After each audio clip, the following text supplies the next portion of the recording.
Good morning, it's Grandma Roseanne and we're making sourdough bread. Now, I will honestly tell you, sourdough has been a challenge for me. Just getting the starter going is, it's a 3-week process.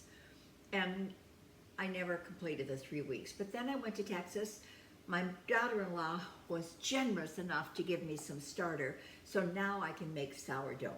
I will forewarn you, this is a process. I want you to watch the video through so that you can allocate the amount of time that you need in order to create this beautiful loaf of bread. So be sure to watch it in its entirety, then go back and you can do it. It's not time consuming as far as your time of involvement, but the rest time it's pretty long, okay? Just so you know. All right, now I don't know how you can make sourdough bread. I don't know how you can make bread without a scale. I really don't. Now I'm going to show you the one I got. I love this scale. It was on Amazon. This little tray pulls out actually. So if you have a large bowl on here, you can pull this out and you can actually still see the what do you call that? The numbers. You can still see the numbers. All right, so it was only like $15, you guys. I know when I bought it, I thought, I'm probably never gonna use it. I use it all the time. And if you wanna make good bread, you kinda need it. Well, anyway, I needed it.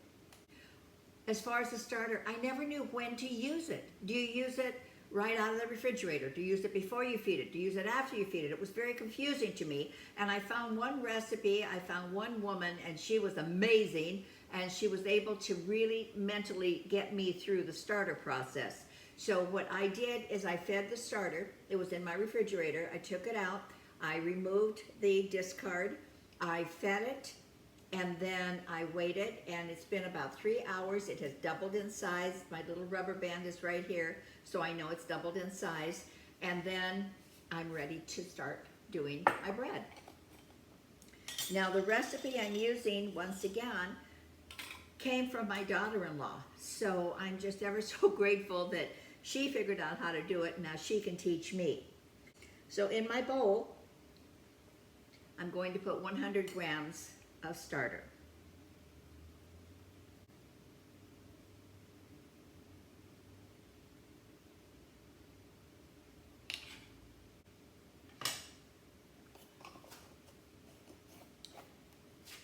Now this is going back in my refrigerator.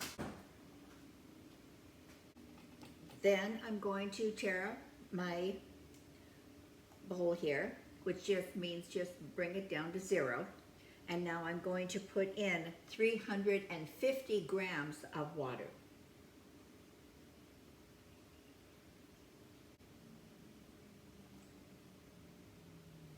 And now I will just mix it so that that starter is well blended into that water. And my beautiful bowl here, which I love this bowl so much, I have 500 grams of bread flour, to which I am going to add all of the water and starter. And now you want to give it a very good mix. If you haven't seen this tool, now that I've got it all gunked up here, if you can see that, it's really a nice tool if you're wanting to make bread and make it a little bit easier, and I think aesthetically nice to have this tool. I like this tool.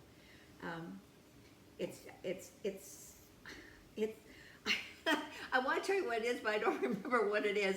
It mixes bread dough really well. I think they said it was a Scandinavian or a Danish tool, but I really like it. I went as far as I could go with my little mixer, but you see how there's so much flour there on the bottom?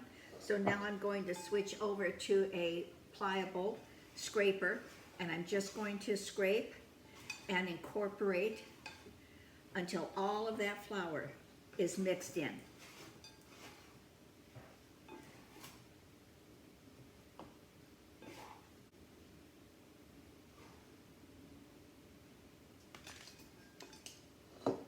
You see, it's all in there. Now I'm just going to cover it. I'm going to leave it on my counter for 1 hour.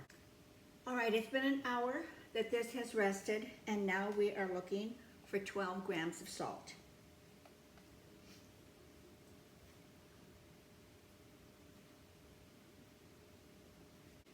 Now, what I do is I'm going to pour it around the perimeter of my dough.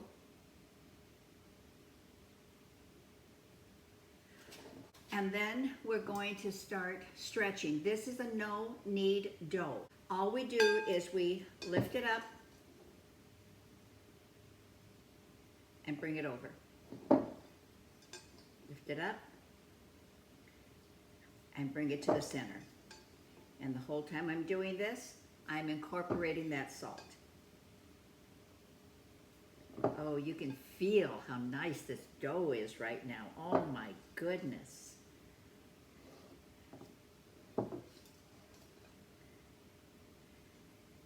And then I like to flip it over and do it again.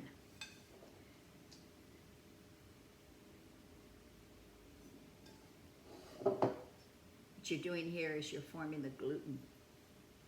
You're allowing the gluten to develop. It makes good bread. Okay. Now we let this rest for 30 minutes. And we're going to do the same action of stretching and turning and stretching and turning. We're going to do it 4 times. Now, I would love to tell you that I can remember that, but I can't. So I'm going to mark my first one is complete. So in 30 minutes, I'll be back, and I'm going to do this 4 times, as I said, but I'm not going to make you watch it 4 times. When I come back again, we will have already completed 2 hours of this dough being stretched and rotated and stretched. Okay, we have done our 4 stretches. And this is why I'm suggesting that you really watch the video and time yourself. Because now this stays covered on the countertop for 9 to 12 hours. Did I just hear everybody go, oh no? Yeah, 9 to 12 hours. You don't have to babysit it. You just have to let it sit there. So cover it up nicely. I'll see you back in, it's what, 5 hours? I'll see you back probably in 12 hours because of my timing. So stay with me. Don't be discouraged. It's going to be good. All right, we're back after several hours of this resting on the counter, and I have my batch on. Anything you're going to form your bread in, this is a good time to get it ready. I'm going to do it very liberally, and don't worry about using too much flour because you actually can just brush it off at the end if you think there's too much. And I'm going to lightly dust my counter.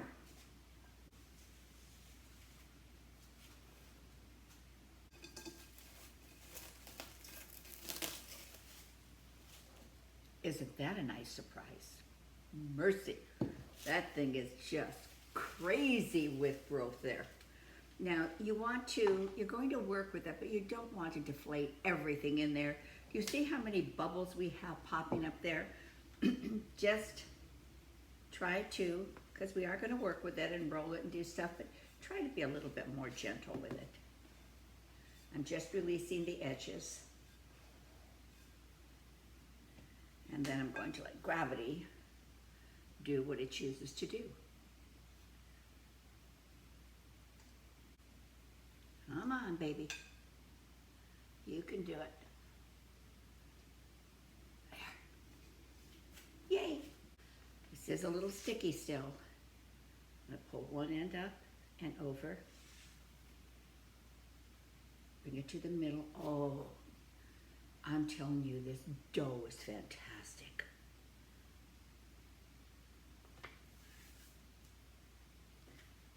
gluten has definitely developed in this. It's wanting to pull back.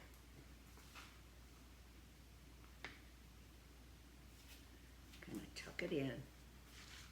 See, even though I'm stretching and bringing it in, I am still being pretty gentle with it.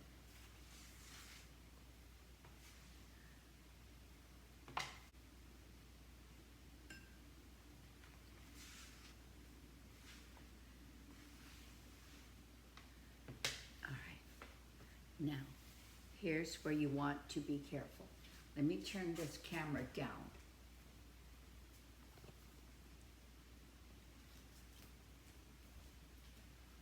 Because I want you to really see this motion. It's with this part of your hand. You're going to scoop under and pull back. Scoop under and pull back. And what we're doing here is we are tightening the roll. We're creating a skin over the top. I feel like it's not gripping enough. So I'm getting rid of some of that flour.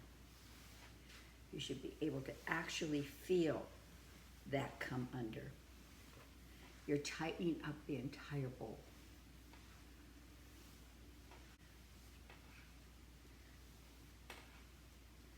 There. Yeah, I had too much flour on there, so it was just sliding on the flour. I want it to grip so that it'll pull and roll and tighten. Now, while I'm doing this, I will tell you, be a little bit more aware of timing, like I said in the beginning, because I did not time it really well. And I had to get straight out of bed and come here and do this. I haven't even taken a shower yet. But the bread was more important. Oh, this is nice and tight. All right. Now keep in mind, I think I still want a little bit more flour in there. I think I pushed out too much of it.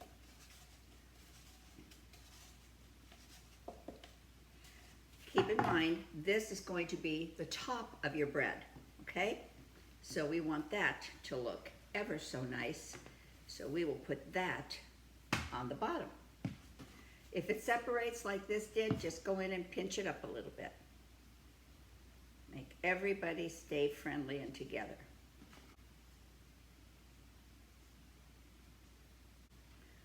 Now that we have shaped it, put it in our Banneton, we're going to cover it. And it goes back into the refrigerator. Oh, I forgot this, and I do want to dust just a little bit of flour on the top. I have very, very active yeast here. And if it goes too far up, I want to be able to get it without it sticking to the cover. So you're going to cover it. If you don't have a basket like this, if you don't have a cover like this, don't worry about it. Just whatever you want to, whatever shape you want. You can do it in a loaf pan. You can do it in a glass jar, whatever, in a glass bowl, whatever you want, you can use that. And then just cover it with a tea towel. That'll be fine. Now it's going to go back into the refrigerator now. Are you ready? From 2 to 24 hours. I can't wait 24 hours, but I can wait longer than 2. The longer it refrigerates, the more active the fermentation will be, and the better the sourdough taste you're going to get out of it. So I'm going to put it in now. It's like stupid early in the morning, So I don't know, I'm gonna check it like 6 or 8 hours.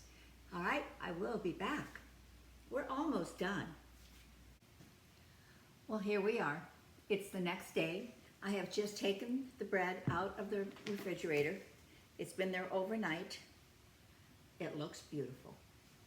So in preparation, I have turned my oven on to 475 degrees.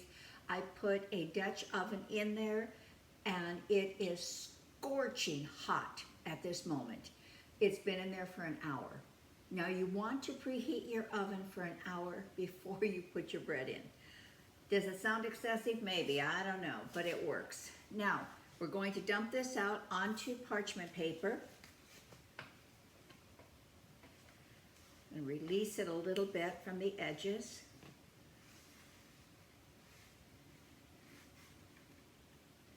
It's coming. Now we need to score it because if you don't, it's going to burst out in places you don't want it to burst out. This way you can control it. So I'm just using a razor blade, a very quick cut, a very quick cut. That's all I need to do on that.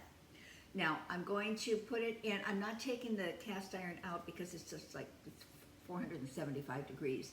So what I'm going to do is I'm just going to drop this in, and then it's going to bake for 45 minutes covered and probably 10 minutes uncovered. So the last 10 minutes, you look at it, how dark do you want that crust? I like that crust pretty dark because I like it pretty chewy, but it's up to you, all right? So I will see you back here in 45 minutes. No, I'll see you back in almost an hour because it's got to cook uncovered for a bit too. Well, here we have our beautiful, beautiful loaf of sourdough bread. I think it deserves a close-up, so I'm coming closer to you. Look at, but isn't that a lovely, lovely loaf? Now, you can control the crust. If you don't like it quite this dark, don't leave it in as long. The cover is off, so you can just look at it. You'll see what you like. I like it really a crispy crust, so I let it go the full length of time. But start checking it. 5 minutes, 6 minutes, 7 minutes, whatever's good for you. I will tell you, your inclination is to dive right in because it smells so heavenly, but don't do that. You need to let it cool down. You need to let the interior cool. It is recommended 30 minutes. I will tell you right now, I've never made it 30. I think 15 is just fine. And then you cut it. If you cut it too soon, it just kind of gets gummy in the middle. So you want to have the best result. Considering we spent 2 days making this bread, I'm excited to taste it. I don't know if I told you in the beginning, I have never made this recipe. I only just got the sourdough from my daughter-in-law starter. This is my first attempt. I will be totally honest with you because I just always am totally honest with you. But I will let you know if this is okay, superior, excellent, or extraordinary. I will be back in 15 minutes because that's as long as I can wait. Okay, it's been 15 minutes. That's as long as I can wait. So let's see what we have developed here. Can you hear that? That is the first sign of a great crust because you can hear that crunch. Now, we want to look at what the crumb looks like. What's the crumb you say? That's the inside.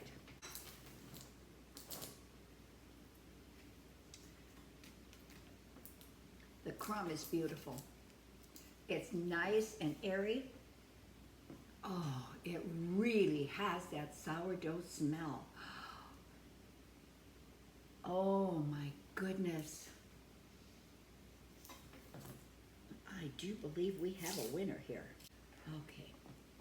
I think the first bite is going to be with just a little bit of butter.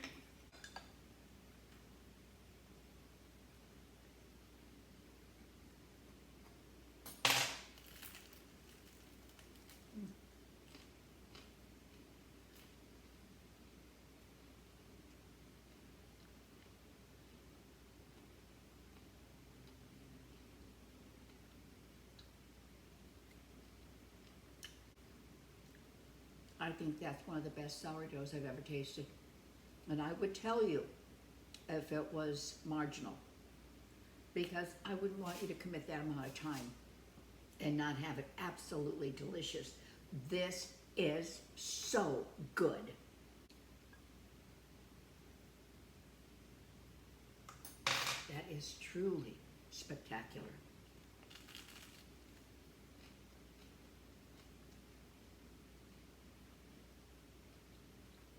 The crust is perfect. The sourdough itself is flavorful. The texture is beautiful. The crumb is great. I think that this is like a perfect loaf. I really do. I hope you'll try it. Remember what I said earlier. watch it through so you can allocate the time so that you don't have to get out of bed and rush down to handle your bread the way I did. But I think it is a wonderful, wonderful, wonderful bread. So thank you so much for coming. If you haven't subscribed as yet, please do. Give me a thumbs up if you like the video, and the little bell tells you when I come back. The ingredients are all going to be in the description, so you'll be able to make it following those descriptions and end up with something as beautiful as this. Thank you again for coming. I do appreciate each and every one of you. Bye.